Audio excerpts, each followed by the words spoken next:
after a while in running in that operation, it was in 1979 when Mel Bourne was president, and he made negotiations with Dave Hammond to buy the 12 acres that is the Red Hill Outing Club. And at that point, there was a quitclaim deed to own the land, and there was a reverter clause on that, which stated that Red Hill would own the land, but if we ever had 2 consecutive years of not running Red Hill, it would revert back to Dave Hammond. And there was also a clause that said if there was a snowless year, that didn't count as the 2 years.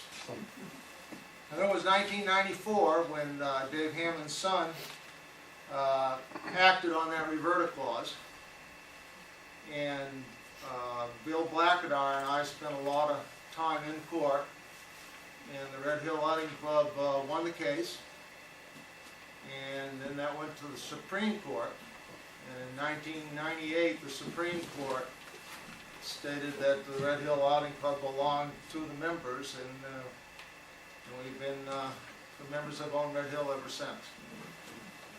In order to be to ski on Red Hill, you have to be a member of the outing club.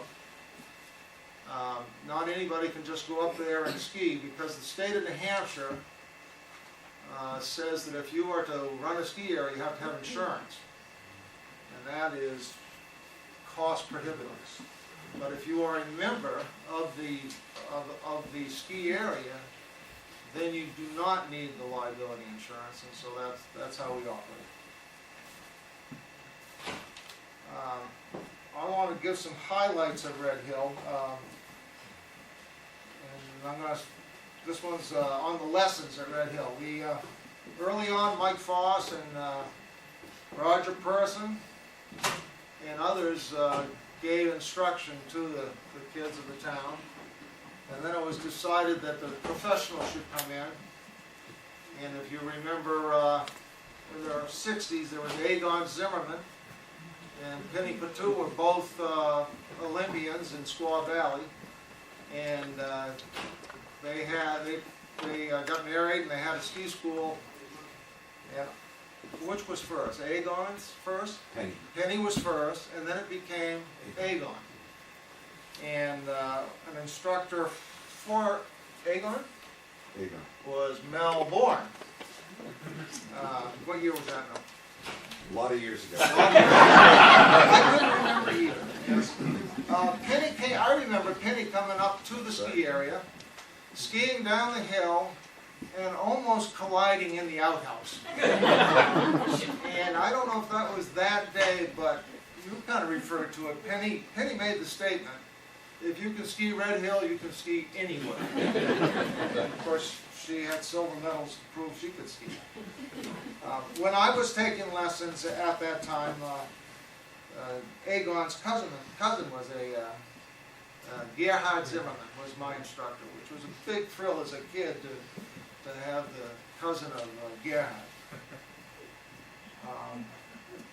Also, the town of Moultonborough helped pay for the lessons. It was somebody was bold enough to go and ask, and were you the first, or maybe before you? I think was. It started before you. And so the town of Moultonborough has supported the Red Hill Outing Club with lessons for the kids. This section is called the rope tow. Originally, the rope tow wasn't as far up the hill, and it was I don't know whose car it was to start with, but when it changed and went up the hill, the new vehicle up there was Huston Brothers' truck. My father's and Bernie's truck went up there, and that, for a while, I don't know if you remember the little stencil kits, but Randy and I rode Houston's Army on the side of that truck when it was in our backyard, and we would run up there and play Army, shoot each other, at the commies. And but that truck went up the top of Red Hill, and I used to help take a gas can to the top to a truck that didn't start very well. At some point along the line, we hired someone from Belknap College who would go up there and run the tow. But the greatest thing that ever happened was Ray Broder, who worked for Sears and Roebuck, got the electric motors from the elevators from Sears. He got 2 of them. And he got them up, and of course Bill Blackett, our senior, who could fix and do anything, was the one that hooked up those electric motors. And just this week I got inside information.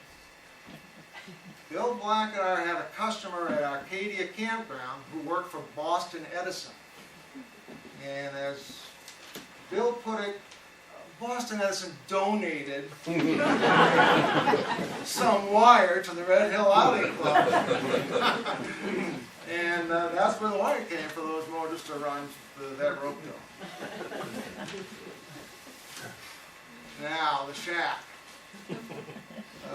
Early on, we have the small shack up there, which about 1 or 2 ladies could fit in. And that's where the hot chocolate came from. And the hot chocolate machine came from Russ Hart, who was a member. And he would come over and well, I don't know if he came over all the time, but that was his hot chocolate maker.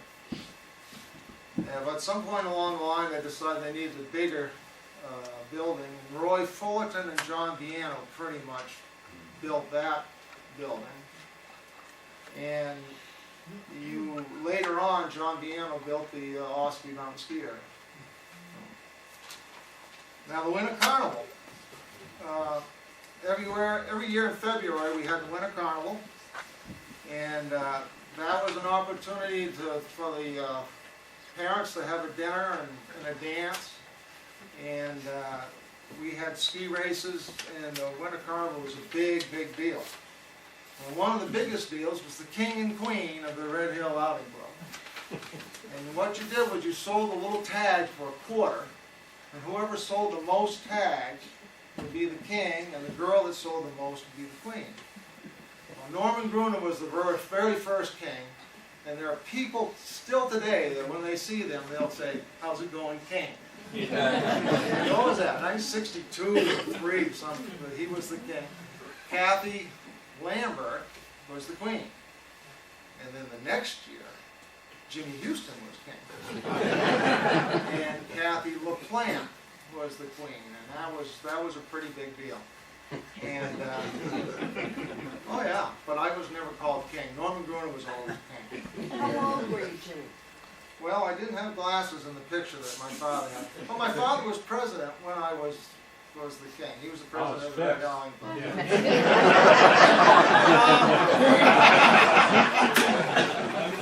I'm thinking it's 64 maybe, 63, 64. 63? Yeah. Randy's retained his memory better than I. I'm sure many of you remember Bill Visser, who was a wonderful man. And Bill Visser told me the story of the Red Hill Outing Club sign.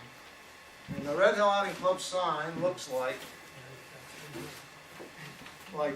this. And Bill Visser was asked to design the Red Hill Outing Club sign, so he says, I went up to Roy Fullerton, and I said, you got any plywood? And he had a half a sheet of plywood. He said, okay, that's the size of the sign. Got any paint? Okay, red's the color. And Bill Visser made the sign.